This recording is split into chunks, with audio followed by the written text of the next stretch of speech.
भारत में लोकसभा चुनाव खत्म होने वाला है और 4 जून को नई सरकार का गठन हो जाएगा। चुनाव चाहे लोकसभा का हो या फिर विधानसभा का, हर बार मुद्दा एक ही होता है और वो है ईवीएम।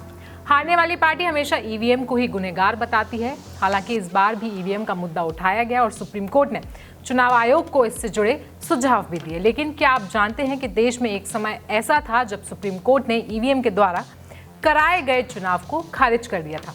तो क्या है ये पूरा मामला और क्यों कोर्ट ने ऐसा कर दिया था, आइए आपको विस्तार से बताते हैं। नमस्कार, मैं हूं आयुषी और आप देख रहे हैं जनसत्ता। मामला 1982 का है, जब पहली बार केरल के परवूर विधानसभा क्षेत्र में इलेक्ट्रॉनिक वोटिंग मशीन से चुनाव की शुरुआत की गई थी। परवूर के पूरे क्षेत्र में 84 मतदान केंद्रों पर 50 मशीनों का उपयोग किया गया था। इस दौरान 6 लोगों के बीच मुकाबला था और कांग्रेस के एसी जोश और भारतीय कम्युनिस्ट पार्टी यानी कि सीपीआई के सिवन पिल्ले के बीच टफ फाइट देखने को मिल रही थी।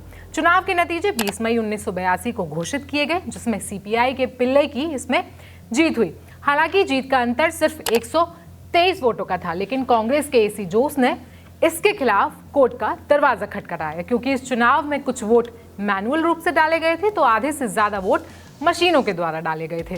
सबसे पहले ये मामला केरल के हाई कोर्ट में चला, लेकिन हाई कोर्ट ने चुनाव आयोग के फैसले को बरकरार रखा, जिसके बाद ये मामला सुप्रीम कोर्ट में पहुंच गया। और जब ये मामला देश की शीर्ष अदालत में पहुंचा तो कोर्ट ने उन 50 केंद्रों पर फिर से चुनाव करवाने का आदेश दिया और चुनाव आयोग के इस कदम को अनऑथराइज्ड भी बता दिया। दरअसल उस समय the representation of people's act 1951 में चुनाव आयोग को ईवीएम से चुनाव करवाने का कोई प्रावधान मौजूद नहीं था और केंद्र ने भी मशीनों द्वारा वोटिंग करवाने से मना कर दिया था। जिसके बाद चुनाव आयोग ने केरल राजपत्र में एक अधिसूचना प्रकाशित की, जो संविधान के अनुच्छेद 324 के तहत आयोग को प्रदत्त शक्तियों के कथित प्रयोग में जारी की गई थी। और जिसके बाद सुप्रीम कोर्ट ने आयोग के इस फैसले की भी कड़ी निंदा की थी और कहा था कि चुनाव आयोग किसी भी प्रकार की विधायी गतिविधि नहीं कर सकता है। कोर्ट ने अपने सख्त अंदाज में कहा था कि इस काम को केवल संसद और राज्य विधानसभाओं के लिए आरक्षित किया गया है। ये नहीं कहा जा सकता है कि ईसीआई संविधान योजना की अंतर्गत विधायी प्रक्रिया में तीसरा सदन होगा।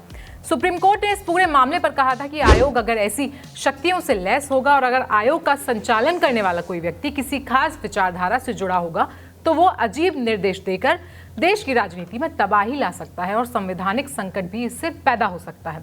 इससे चुनावी प्रक्रिया की अखंडता और स्वतंत्रता खत्म हो सकती है। हालांकि 5 मार्च 1984 को दिए गए फैसले में सुप्रीम कोर्ट ने 1982 में ईवीएम से हुए उपयोग की मंजूरी से इनकार कर दिया था। कोर्ट ने यह भी कहा था कि केंद्र सरकार ने आयोग द्वारा दिए गए निर्देश का ना तो समर्थन किया और ना ही विरोध करके बहुत तटस्थता का रुख अपनाया। हालांकि कोर्ट ने अपने फैसले में ईवीएम के फायदे या नुकसान पर कोई भी टिप्पणी उस समय नहीं की थी।